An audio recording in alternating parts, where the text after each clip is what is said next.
Hello, this is Dr. Paul Cottrell, and I'm recording this on 5/7/2026 at 11:54 a.m. This is a paper that was released in 2014 about the hantavirus glycoproteins. These are the spikes that are coming off of the envelope that assemble to a receptor. We're going to talk about receptors in a different video. This is going to be going into the details of the GN and the GC envelope glycoproteins. Now, let's start with the the hantavirus that's shown on the right here. There is a envelope and a GC and GN glycoproteins that are coming off of the surface, the spikes, and that they are in a tetrameric lobe configuration. So if you're looking down, you'll see it in a four configuration.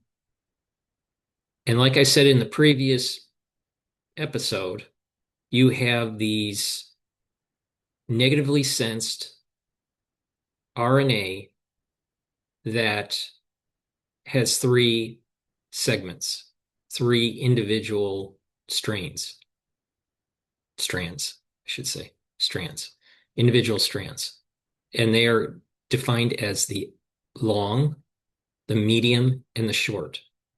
And this genome is covered in an N protein. All right, there's an N protein that protects it. And there's also a RNA dependent RNA polymerase that is also packaged with each of the different genomes. Again, a hantavirus has three different genomes, just like influenza has two different genomes. And this is the reason why you can have genetic shift. Now, it's important to understand that to stabilize this strand of the genome, the long, the medium, or the short, you have to coat it with this N protein. Now, the RDRP, the RNA-dependent RNA polymerase, will help to code this into a messenger RNA that is able to produce proteins.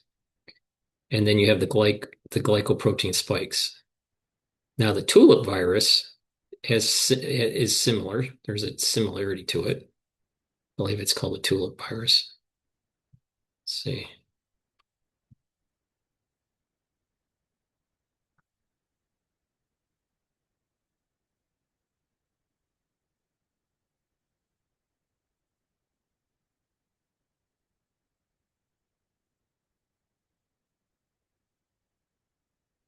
Or the TULV virus has a similar makeup to the hantavirus, except that they have these additional peripheral stalks coming off of the membrane. And you can see that they're underneath the membrane and above the membrane has a different complex compared to the hantavirus. Okay. And with that, we want to go into just a brief overview of the process. Now, again, the virus can dock to the cell surface. There's two versions. It gets endocytosed, gets into a endosome, and there's the early and late endosome phase. And you can see here that there's a pH, and if it's a little bit more gray, then the pH is lower, so it's more acidic. The lighter areas are more closer to neutral, or a little bit slightly alkaline. But the key is that the endosome is supposed to break it apart. Well, the virus has learned through evolution to be able to survive the digestion of this higher pH in the endosome. So this will end up coming out. That what happens in the late endosome phase, the shell or the envelope of the hantavirus is cracked open, and the three genomes, the large, the medium, and the small, end up getting into the cytoplasm. The remaining endosome ends up breaking apart the glycoprotein from the from the virus surface. These are the GC and the GNs. Now there's two paths. One path, it uses its RDRP to turn into messenger RNA. And that messenger RNA will end up docking with the ribosomes that are on the endoplasmic reticulum to produce proteins for the hantavirus. There's another path where what happens is that there's a replication. I didn't want to do that.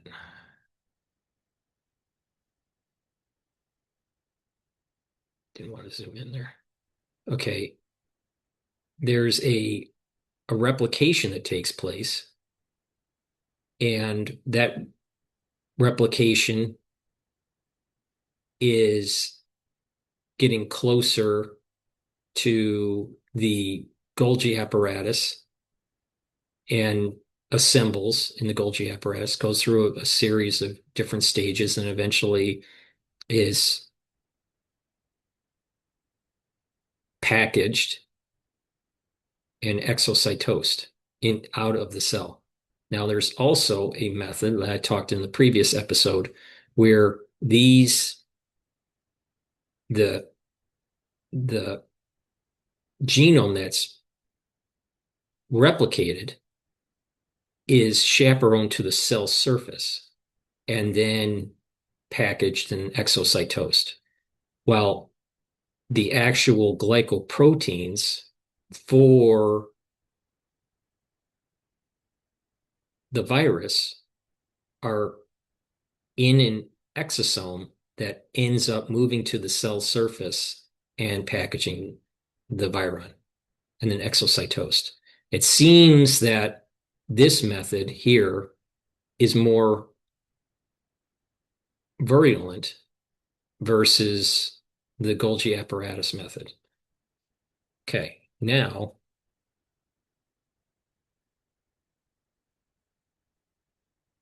again, there's two types of attachment for the endocytosis. There is the clathrin dependent and the clathrin independent. So sometimes you have clathrin be underneath the cell surface, and that will help with the docking of the hantavirus. And then there's the clathrin independent. Now, I have to research a little bit more, but I believe that one is old world and the other is new world variant of the hantavirus. I will look into that. All right. That's a brief overview of the cell cycle. Now, we're going to go into the details of the actual protein that's created. Now, again, here we have the proteins being created for the GC and the GN proteins that are on the actual surface of the hantavirus. So we're going to actually look at these glycoproteins and how it is created. Now, during this process here, where it's creating the glycoproteins, and starting to move into the Golgi apparatus and starting to get ready for packaging. Right? This protein, this long protein, this GNGC protein is cleaved. And approximately 100, there's approximately 1,138 amino acids.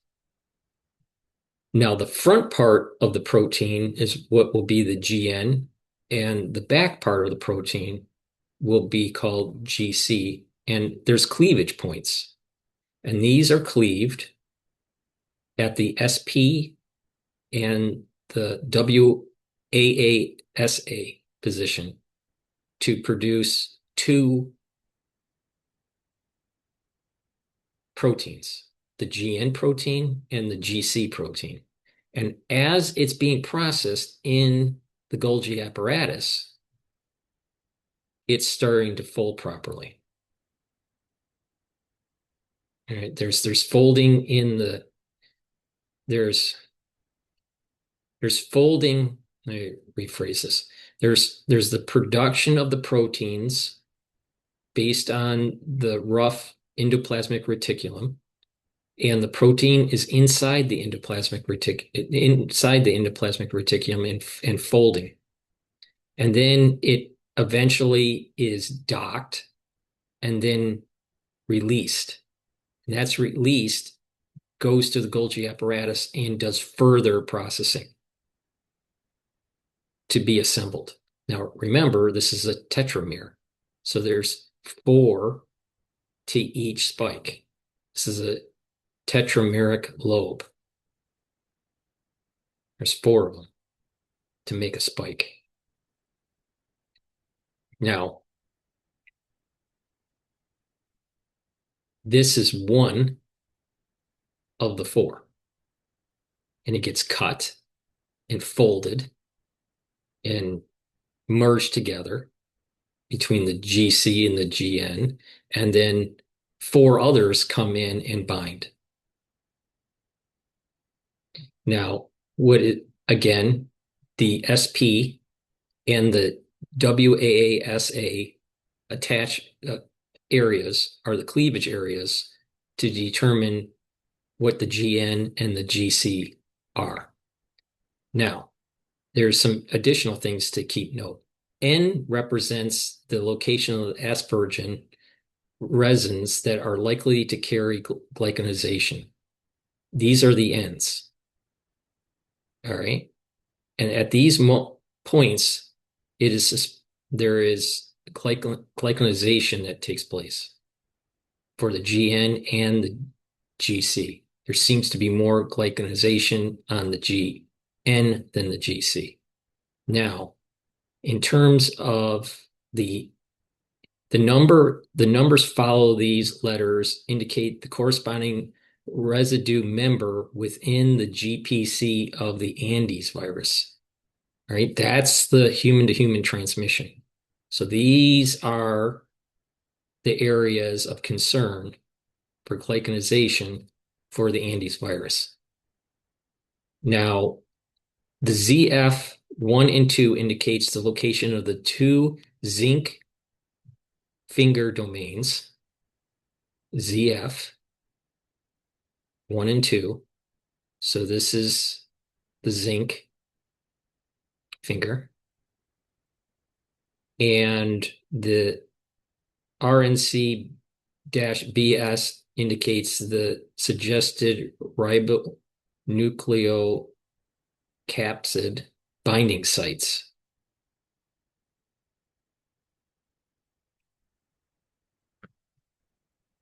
Which is right here and right here.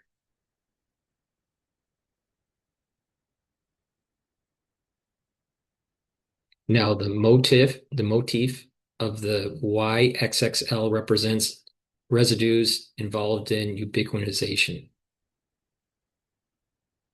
And that's right here. Now all this is happening on the GN part of the spike protein. FL indicates the location of the putative fusion loop of the Andes, GC.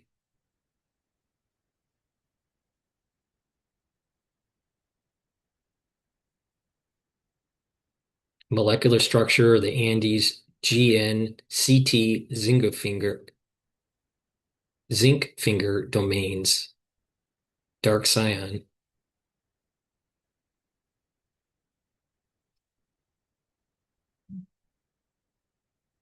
Cyan was obtained from the NCBI databank.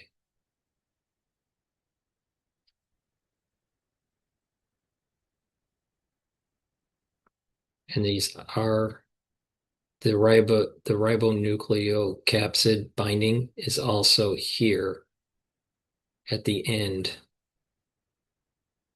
of the GN. I'm sorry, the GC protein. All right, what does this all mean? Is that you have processing points that they've figured out to allow for certain binding and certain folding, and the cleavage areas to designate what the GN and the GC are. Now, it's important to remember that the GN and the GC bind together, and they will bind to other GN and GC complexes to build up a tetramer that is this right here. Okay, now, and that's it for right now. That's what I wanted to go over with this video. So this publication in 2014 went over the GN and GC spikes and the glycoprotein areas of the GN and the GC. Please help support the work that I do by making sure you subscribe to all the channels. I have YouTube, Brighteon, Bitchute, and Rumble. If you like the free content that I provide, please share the links. And if you would like to help support monetarily, you can support by being a paid member to my Patreon channel. You can be a member to my Substack channel. You can also donate on my website, the-studio-reykjavik.com. You can donate through Stripe, PayPal, or buy me a coffee and take a look at the great products that I offer. Thank you for listening and have a nice day.